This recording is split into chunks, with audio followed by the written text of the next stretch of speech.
Well, the monsoon session of Parliament kicks off on Wednesday. 18 bills have been listed for introduction and passage. One of those 18 bills is creating a storm. This is the Right to Information Amendment Bill seeking to tweak the law passed in 2005.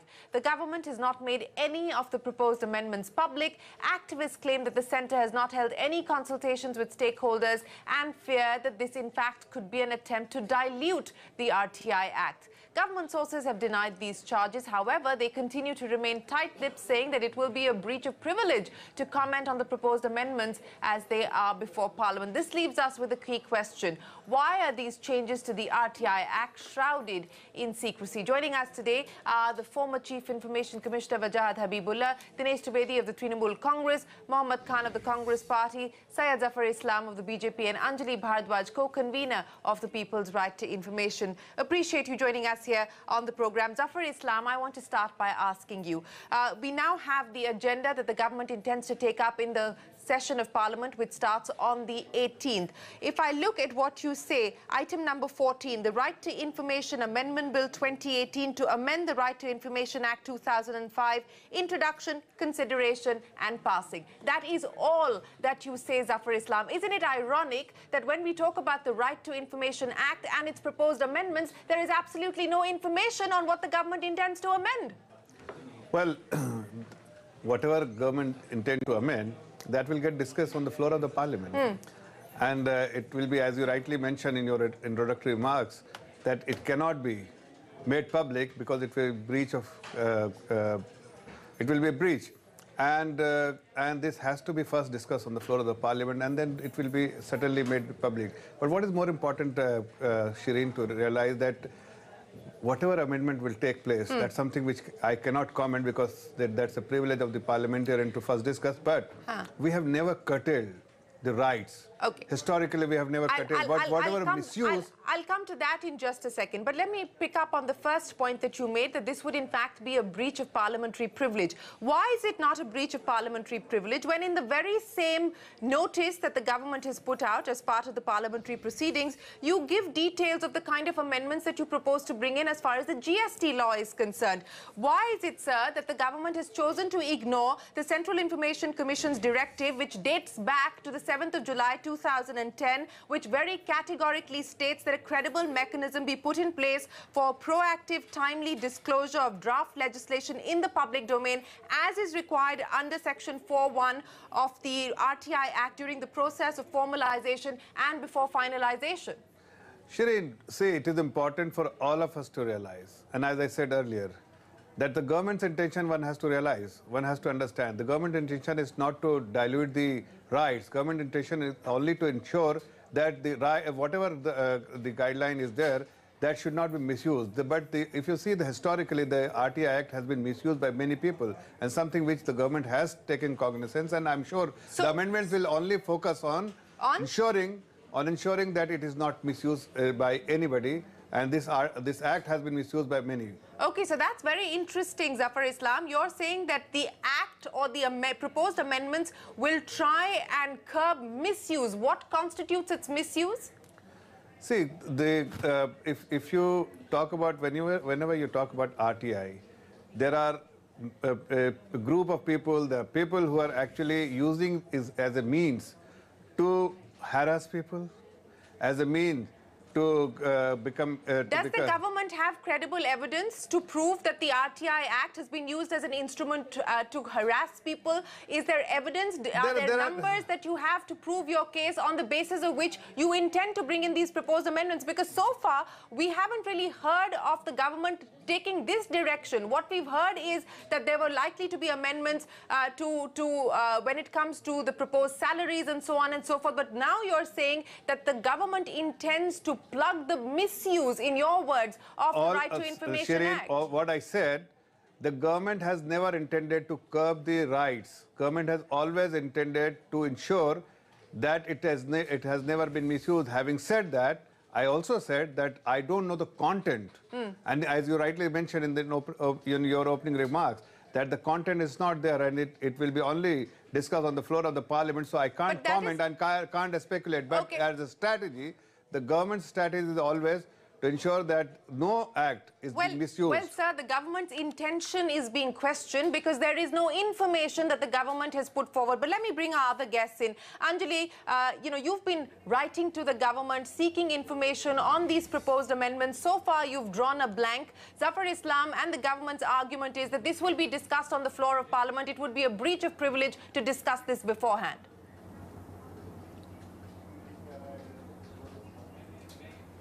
Look, in a democracy, people have a right to know. So when we are hearing that this government has not ever curbed people's right to information, let's remember that the right to information of people is being curbed by the government not informing us what kind of amendments it's bringing to this important legislation. The right to information law is being used widely by people. Millions of people are using it to access their other rights and entitlements. They certainly have a right to know what the government is intending to amend in that law. And unless people have information, there is absolutely no scope for participation and consultation, which is what has happened. There has been no public consultation on any of the amendments that the government might be intending to bring in. There have been some media reports where we have heard that the independence of information commissions might be compromised. Commissioners, this is a new thing that we are hearing, that the misuse of the law will be curbed.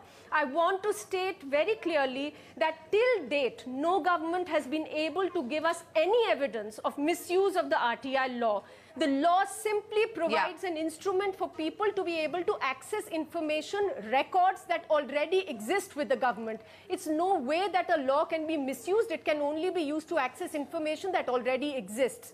In any case, our studies have shown that there is, even if one were to say that there might be some frivolous RTIs that might be filed, it's less than 1% of all RTI applications randomly selected that would be that figure. All the information that people are asking are about their basic rights, about their rations, their pensions, education, health, and this is the sort of information that is strengthening democracy and fighting corruption. And it's really ironic that the BJP, which came to power on the plank of anti-corruption, is actually going out to amend a law which has helped people fight corruption instead of strengthening it. If they were wanting to do something to strengthen the law, they should have spoken to people to understand what needs to be done. The implementation of the law requires strengthening. The commissions do not have enough commissioners. The Central Information Commission has 4 vacancies today. There are 4 more vacancies coming up in the next few months. We've had to approach the Supreme Court to get those vacancies filled. They're not doing that. The government is not doing what needs to be done. Where are these amendments coming from? Who is asking for these amendments? So I'll put the government not I will put that question. I will put that question to Zafar Islam. Zafar Islam, by not even filling these vacancies, and I don't want a response just yet because I do want Mr. Habibullah to get into the conversation as well. But my limited point, as Anjali Bhardwaj was pointing out, that by not even filling these crucial vacancies, these posts, this is a question of malign neglect on the part of the government. So forget about possible dilution by way of amendments. This is malign neglect of the right to information instrument. Mr. Habibullah, I want you to come in on the conversation. We don't know what the proposed amendments are going to be. The speculation till today, in fact, till Zafar Islam told us that the amendments could in fact be used to plug misuse, alleged misuse of the law, were to enable the government to fix salaries, which could be used allegedly as a tool to pressure information commissioners. Where do you stand on this debate as it's playing out today?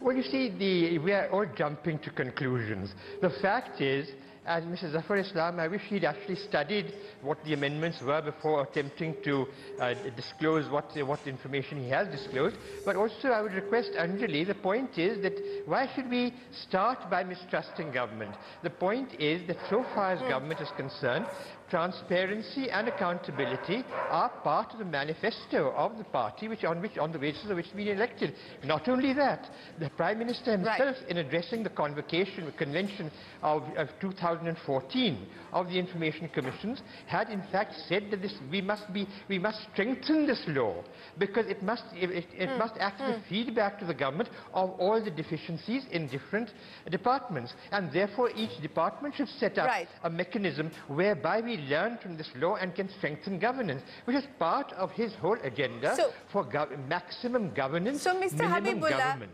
Now, why don't you put that in that context? In that context, what Anjali, no, let me finish. In that context, what Anjali says is what is required. The matter should have been placed before the public for its consideration and debate, and this is in fact supported by rulings. In fact, I myself as Chief Information Commissioner have ruled, and then after that has been implemented also, that when laws are in the drafting stage, it's not a question of privilege.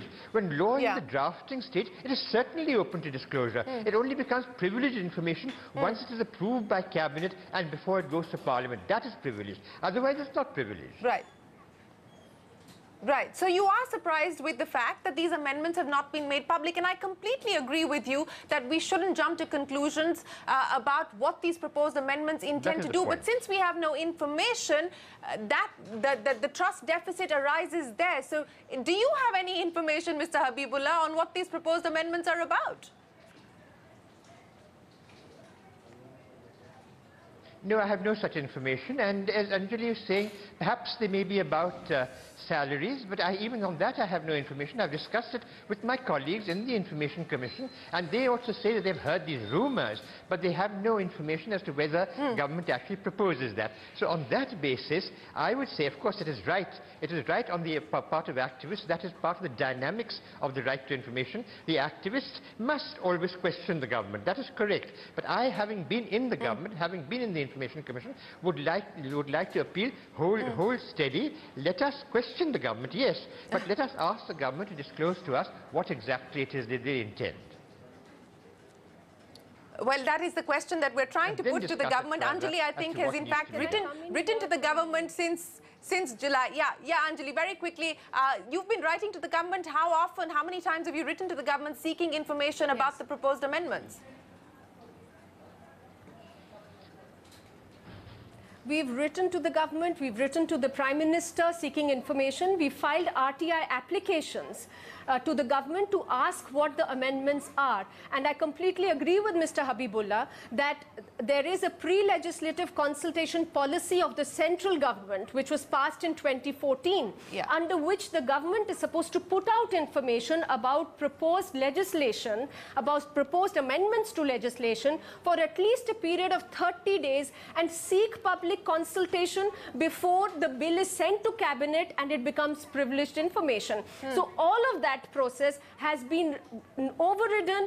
The government hasn't followed it, and you're right, all of this impacts public trust. So like we just heard, it might be about curbing misuse, so-called misuse. It might be about curbing the independence of information commissions. It could be anything. This is no way in a democracy to create legislation. And I think that the important thing over here is that the government needs to recognize that when it brings legislation, it needs to be transparent. It has an obligation in a democracy to be transparent. We are seeing in one legislation after another, this is happening. The whistleblowers law was there was an amendment. The government did not share any amendments till the day it was placed on the floor of the House. Now, this is not how legislations can be made in a democracy. This is not how the legislative business should be conducted. All right. It precludes people. The parliament itself is not allowing for too much discussion. Like this, people are also being left out. I get your point. I get your point, Anjali. Let me go across now to Dinesh Trivedi and get his view in. Mr. Trivedi, I understand that you are going to be part of the protest that a lot of activists and politicians intend to take out tomorrow in opposition to the government's move to amend the RTI without any stakeholder consultation discussion. Shereen, first let me tell you, as far as right to information concerned, I'm there as an activist before it took birth. My petition to the Honorable Supreme Court on the VORA committee way back in '94 was the fallout of right to information, where I said a citizen has right to information, that who are these mafias. So my involvement with Yeah. right to information is even before. Having said that, I mean, I have not heard such absurd argument. As a member of parliament, I can tell you the representative of BJP just mentioned that it's a parliament thing, it's a privilege. What nonsense. Parliament is of the people, by the people, for the people. It is not an exclusive club. And you have got to, in the modern times, you have got to have it openly. The bill has to go also in the social media, in the internet and everything, asking for people's opinion. After all, people are the kings, not the parliament. The parliamentarians are chosen by the people. So it is the people who So, are supreme. Mr. Trivedi, what So is the strategy? What is the strategy now ahead of the parliament strategy. session, I sir? think the strategy has to be outside parliament. Parliament, let's say, doesn't function in Halla Gulla, even they pass it. So the strategy has to be what Anjali is doing. And I appreciate what she is doing. Strategy is you having this discussion on TV. At the moment, Parliament, if it doesn't function in Halla Gulla, they pass because the trillions of money of the people have been passed in Halla Gulla. Now you may say that we are all to be blamed. Yeah. I am not Yeah. sure about that. But the fact is, it has to be outside Parliament. There has to be a huge public protest because if government has nothing to hide, then why can't they tell? And what is misuse? The Information Commission Yeah. has enough power to say that this is not in the interest of the country and we will not inform you the information you have asked. So I think this is a blatant way of putting a curtain before democracy and before people's rights.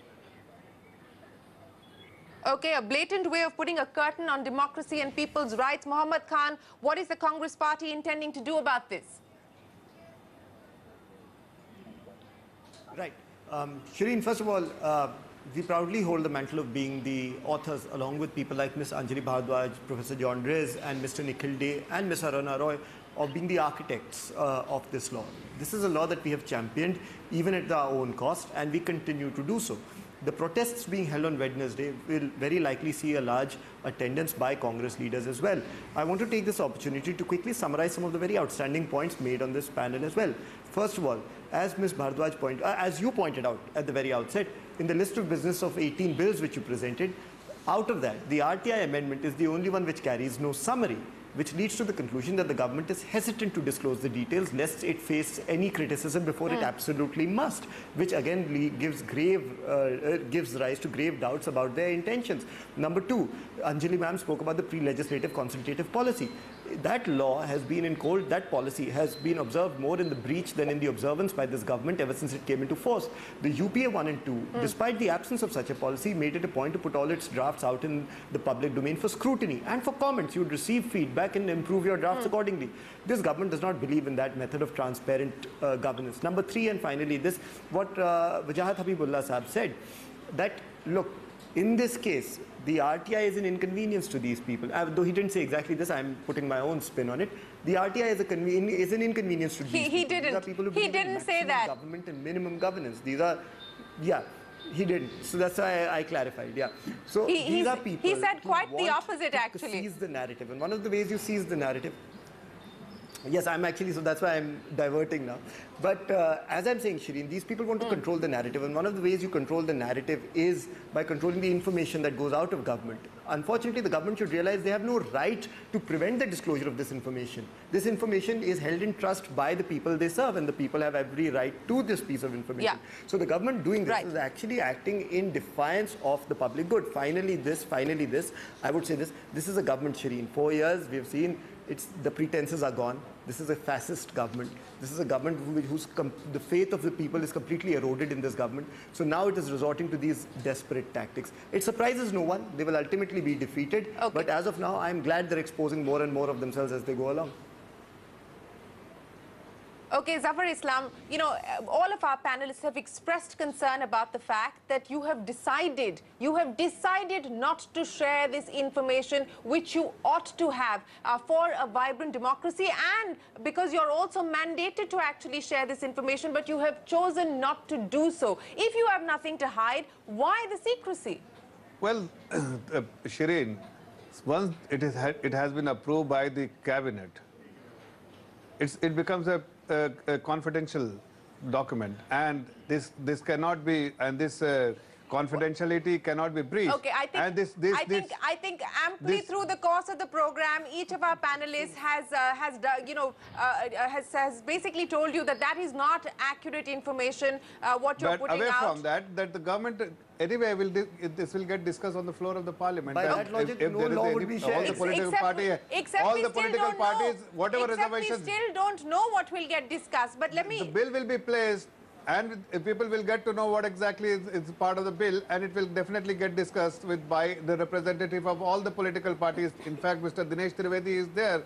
He is also a member of parliament. He will also get the opportunity to discuss, and his observation on the amendment, proposed amendment, will definitely, he can put it to the other legislators also. Okay, Mr. Habibullah, I want to get wrap-up comments, and let me start by asking you. So do people not have a right to worry know? you, and if so far, Mr. Habibullah, press reports seem to indicate that the amendments have to do with the power to fix salaries, which some say could be used as a tool to pressurize information commissioners. If that is all that these amendments are about, is that going to be a big cause of concern? Or, what is it that you would watch out for?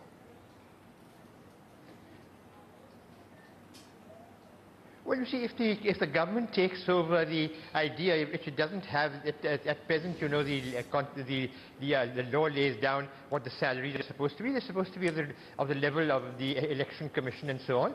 But there has been a move that they should be downgraded.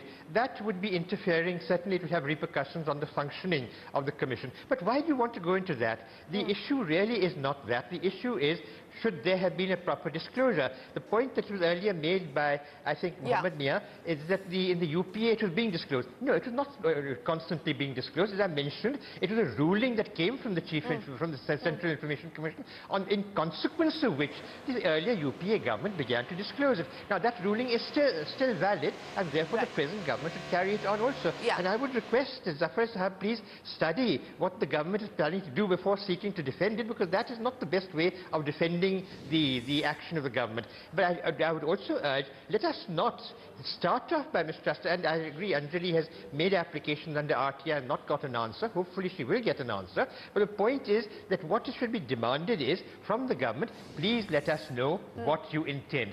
Then the question can come up for discussion as to whether the government is trying to prune the liberties of the people, or not trying to do this or trying to do the other thing. The point at present is that these bills, all laws of this nature, and particularly of this nature, which deal with the right to information, should be open to public discussion before amendments are sought to be made.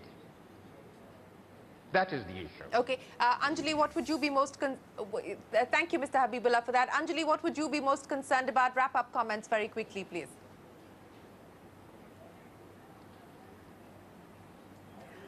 The thing that we are most concerned about is the attack on people's fundamental right to information. What we are seeing is that people are not being informed. Their right to know is being attacked by not giving them information about what the government is planning to do with this crucial bit of legislation, how they are planning to amend the right to information law. And like I said, this is not just about the right to information law as well. Other legislations are also constantly being brought to the floor of the House without any information being made available to citizens. This itself is an attack on people's right to information. Of course, there could be anything, and like Mr. Habibullah said, we have no idea what is there in the bill at the moment. We can only conjecture from what we've heard from the BJP representative right now. We can conjecture from what is there in the media, but that's not how a democracy should function. There are any number of Supreme Court rulings. It flows from the Constitution. It's a fundamental right. People should know, and I think that any attempt by the government to dilute this law, which people have demanded, they've owned, and they've protected, will be met with great resistance. And we've seen that every time the government has tried to dilute the law, any government, people have taken to the streets. There has been great public protest because people cherish this right. It gives them a way to participate in governance, which is really what democracy is about. So I think that it would be very, very ill-planned for the government to try and amend the law or to to dilute it in any way. At this stage, they should focus on implementing it better and doing the job that they're supposed to do to ensure people's right to information. I don't know about dilution, but it certainly intends to amend the law, and it has made that public by way of the agenda that's been put up for this session of Parliament. Dinesh Trivedi and Mohammad Khan. Mr. Trivedi, I'll start by asking you. You said that the protest and the action against this move has to happen outside Parliament, but what about in Parliament? Is this going to be the next big flashpoint from a Parliament proceeding point of view? Could this in fact stall proceedings? See, Shereen, the very fact that we don't even know what it contains, so it's very difficult to say what it is. Supposing it contains that they want to improve it, and if they want to improve it, why can't you share with the people at large? My fear is, these days, government themselves don't want the parliament to run. They put up some of their allies to disrupt the parliament, and they pass everything in the din of the house. That itself is so undemocratic, unconstitutional, unpeople, and I think this needs to be stopped. That's why we have to fight outside Parliament, inside Parliament, in a very peaceful, democratic way. Mohammed, is this going to be a priority this Parliament session? Unless they in fact come up with details of the amendments which prove the critics, which silence the critics, Mohammed. Well, Shereen-ji, you know as well as I do that this sort of legislation will have to be put before the public. Ultimately, it will have to be circulated to members of Parliament before it is placed for discussion. And when that happens, responsible members of Parliament, such as Mr. Trivedi and other Congress legislators, will make sure that the public knows exactly what is afoot. But this government does not prioritize governance or even the service of the people above its own personal political ambitions. This is, as rightly pointed out by someone, an attempt to control the spiraling narrative that is going out of their control. And finally, this, over the last, and this is a point Ms. Bhardwaj made actually, out of the 11 commission posts for information commissioners, 4 have been vacant for 18 months. People have written to them again and again saying, please fill those posts. The very fact that they're not even giving it the base amount of attention shows you where their priority lies. 2 more will retire by the end of this year. So the vacancies will come up to 6. So you see that this government wants to choke that institution entirely. There's no doubt about that anymore.